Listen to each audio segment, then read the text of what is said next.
Kalau kita lihat tadi ada dari Bu Lea Suganda menginformasikan bahwa kalau seumpamanya melalui pendekatan budaya kan memang penting sekali karena masyarakat jangan-jangan kita udah tapi yang makan papahnya. Kita sudah kasih Betul, betul sekali, betul. Ya, ya. Dan memang tadi menarik sekali karena Bu Wina juga menuliskan di bagian yang paling bawah itu adalah untuk bisa memperbaiki sistem kepatuhan dalam monitoring status gizi anak. Jadi istilahnya ini adalah untuk mengevaluasi programnya. Ya. Supaya nanti bisa lebih baik lagi. Nah, kami sebetulnya mau tanya sedikit dulu ini. Minta tolong dijelaskan kuliner Balita 4 bintang itu garis besarnya bagaimana nih? Ya, untuk menjadi nama Kulintang. Oh, oke. Kuliner Kulintang, ya. Kulintang, sebentar ya. Jadi gimana Bu? Ya sebenarnya saya ada tim, boleh bantu? Oh, enggak ya. Ya jadi Kulintang itu apa ya, bahasa Sunda gitu ya. Sebetulnya ada di termasuk ke dalam kebudayaan kami gitu ya. Kulintang itu ya, saya juga nggak tahu detailnya. Cuman ini memang kalau dalam pemberian makanan bayi dan balita itu kan ada ya menu 4 bintang gitu ya. Ya ada karbohidrat, ada kacang, ada protein hewani, kemudian ada seratnya ya, sayur dan buah gitu. Jadi kami memang menyingkat ini menjadi sebuah nama program saja. Kemudian kenapa jadi dapur Kulintang? Karena memang yang bergeraknya itu sebetulnya ada dapur gitu ya. Jadi kami menyelenggarakan dapur untuk si makanan anak-anak ini gitu. Jadi terselenggara dalam satu dapur khusus, kemudian nanti didistribusikan oleh tim kurirnya gitu. Nah, tapi memang tidak hanya penyediaan makan, kan memang tidak cukup dengan makanan. Kami juga coba edukasi dengan kadernya dan lain sebagainya, monitoringnya juga gitu. Jadi supaya agak komprehensif lah gitu. Meskipun memang faktor-faktor yang berhubungan dengan gizi anak itu kan banyak gitu. Bisa jadi adalah terjadinya infeksi dan lain sebagainya gitu ya. Makanya kita di sini memang berfokus hanya ke sisi intake saja, ke asupan makan saja. Gitu.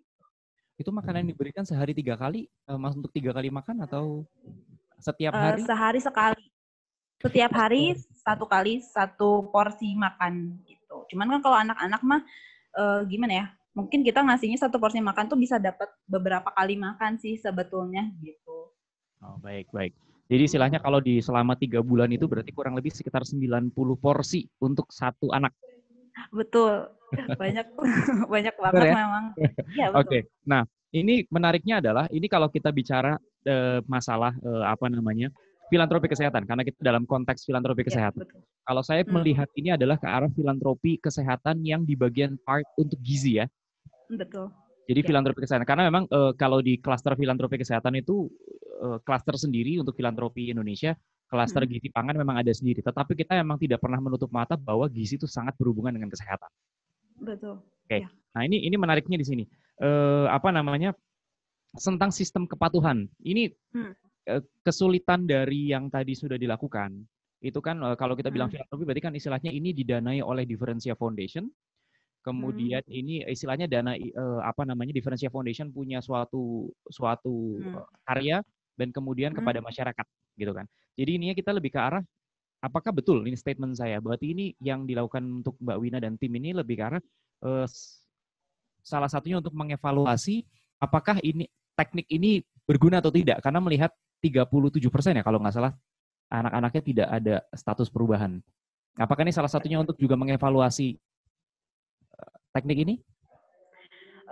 Sebetulnya bukan ya. Maksudnya ini yang tadi bentukan evaluasi itu lebih ke kami yang dalam tulisan ini tentunya gitu mau melihat sih bagaimana efektivitas program sebetulnya nggak nyampe ke situ ya. Kami cuma mau lihat aja bagaimana sih gambarannya gitu. Apakah si program ini memang berhasil atau tidak.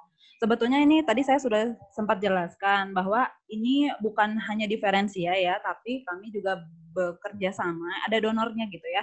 Donornya ini dari Lembaga Penjamin Simpanan dari LPS sebagai ada dalam program kegiatan sosial kemasyarakatan gitu ya. Jadi bagaimana kami juga menggandeng instansi-instansi yang besar yang punya dana gitu untuk mendanai program ini gitu. pemberian makan terhadap anak gitu kan. Khawatirnya karena memang anak-anak yang miskin ini ya kurang dari sisi asupan makanan gitu. Baik. Ini menarik. Nah, ini ada pertanyaan dari peserta. Ada pertanyaan. Ada 3 pertanyaan, tetapi saya bagi. Bentar ya. Ada pertanyaan, tapi saya bagi di breakdown dulu nih. Oke, bagaimana menghimpun dana untuk Differensia Foundation ini? Ya, kalau dana, sebentar ya. Yang untuk si dapur kulintang ini ya? Iya, salah satunya untuk ini, betul. Atau ya, betul ya. Kalau misalnya aktivitas penghimpunan dana khusus untuk dapur kulintang ini, saya tadi sudah jelaskan bahwa kami mendapat CSR gitu ya dari LPS. Dari LPS. Kami juga ada CSR dari Basnas Jabar itu, tapi lokasinya bukan di Bandung, tapi di Kabupaten Bandung Barat, di wilayah Ciburuy gitu ya. Jadi kalau misalnya ditanya untuk program dapur kulintang, kami sumber dananya dibantu ya, ada donornya yaitu dari LPS gitu. Nah, tapi kalau misalnya untuk keseharian kami juga crowdfunding juga kita ada. Kita menggalang dana via sosial media dan lain sebagainya gitu. Kemudian kami juga bekerja sama dengan lembaga-lembaga instansi-instansi platform crowdfunding gitu ya untuk kami bisa melaksanakan program-program kami, karena memang tidak hanya program gizi saja gitu yang kami laksanakan, untuk program-program yang lain juga kami biasanya sih seperti itu ya. Baik.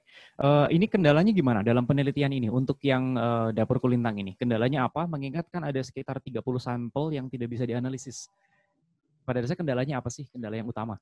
Ya, sebetulnya yang tadi ketidakhadiran gitu ya, tidak patuhnya si sampel, si responden ini untuk hadir pada saat hari penimbangan gitu ya.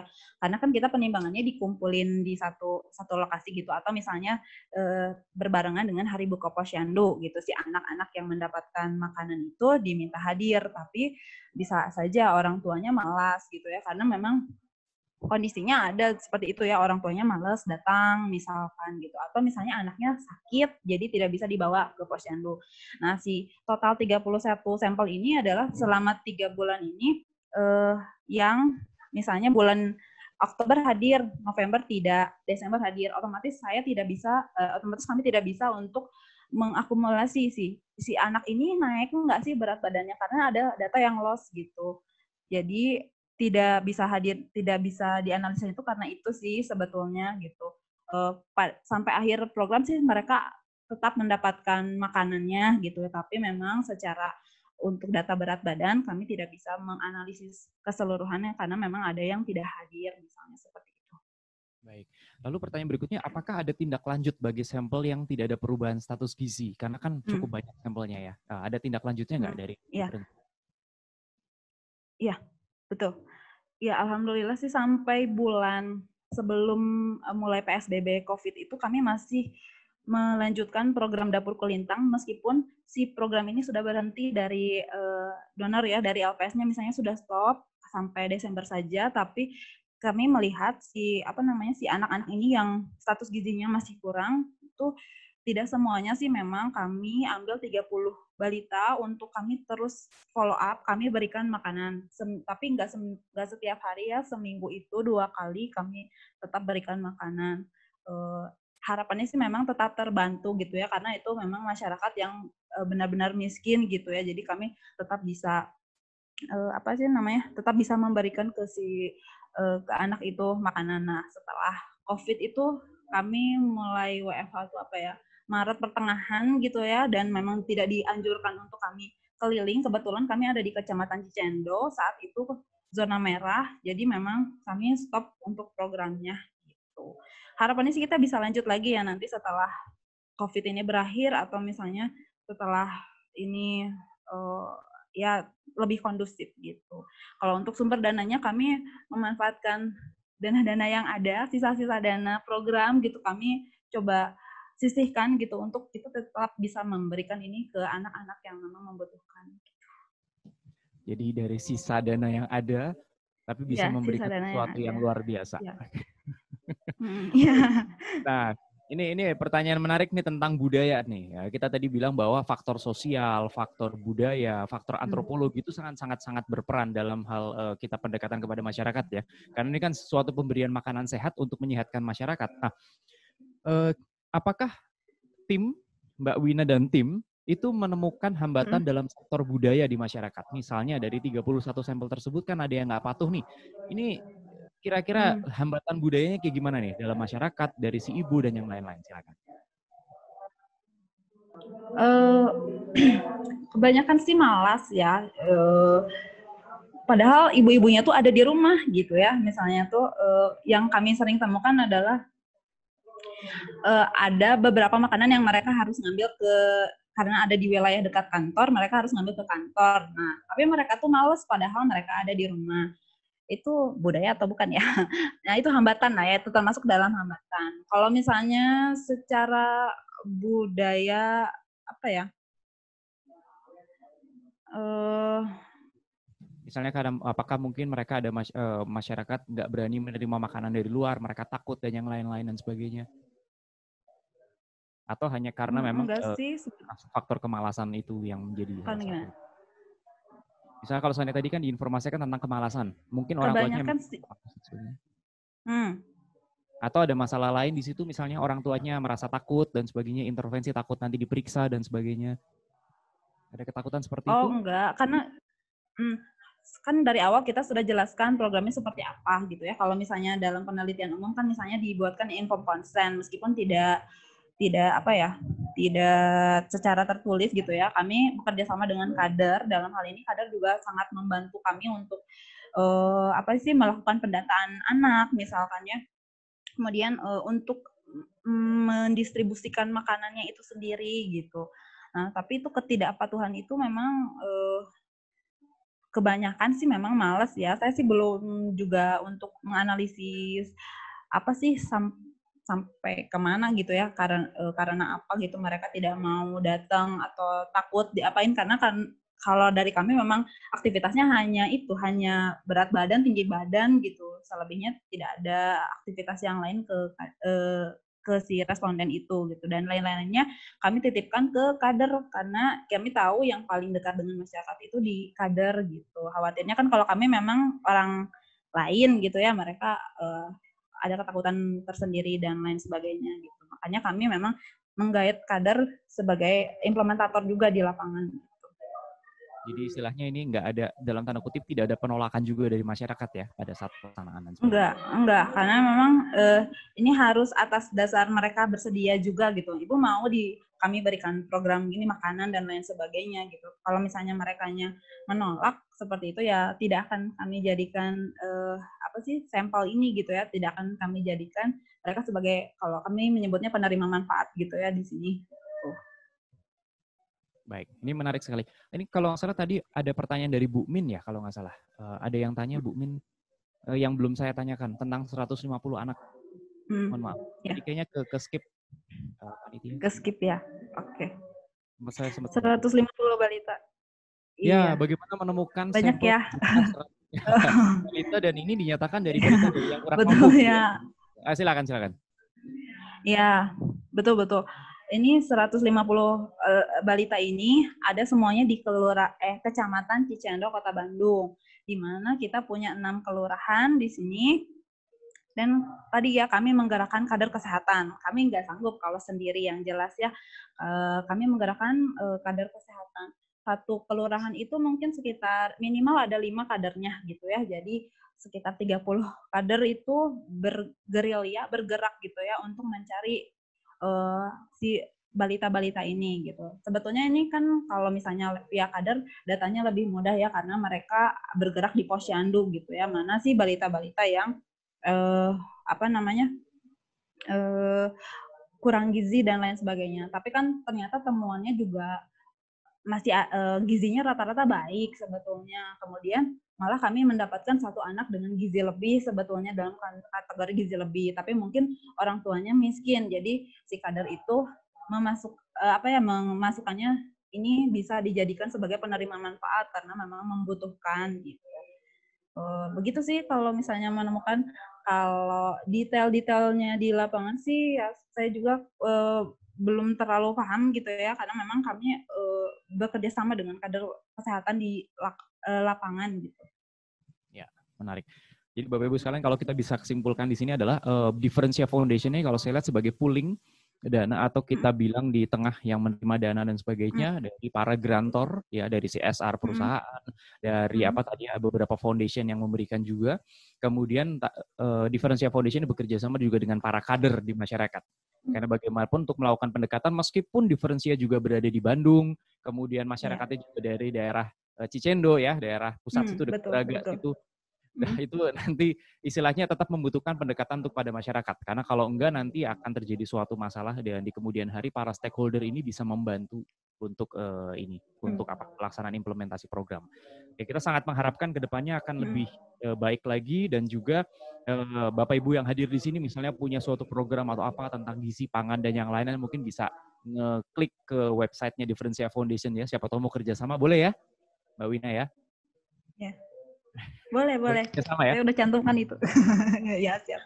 Nah, ini tujuannya untuk forum ini adalah untuk itu, dan juga untuk abstrak ini adalah tujuan untuk itu. Jadi apa yang sudah Anda berikan, apa yang sudah Anda lakukan kepada masyarakat yang berhubungan dengan filantropi kesehatan, which is ini tidak dilakukan oleh pemerintah, maksudnya ya, tapi dilakukan ini. Oke, pertanyaan terakhir